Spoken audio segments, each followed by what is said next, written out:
Assalamu alaikum, amazing viewers of Bed Islam. Today we're going to discuss a major issue that healthcare system of Pakistan encounters. So let's start with some shocking stats. Like, you know what? Out of all the cases that come to the emergency outdoors of Pakistani hospitals, only 4.1% utilize the service of ambulances. Now, put yourself in this scenario and think for a second. Would you like to see your loved ones die because they weren't able to reach the hospitals at time? No, right? Bed Islam Welfare Trust took notice of this and has been serving the nation with its ambulance service.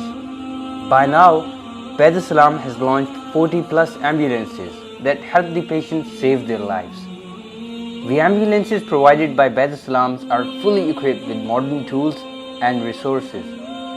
Not just in Pakistan, but Bed Islam is extending its horizons of service internationally. Our ambulances are in service of people of Gaza, Palestine, Syria, and Pakistan. Dear viewers, this is the high time to donate for this noble cause because the nation needs this.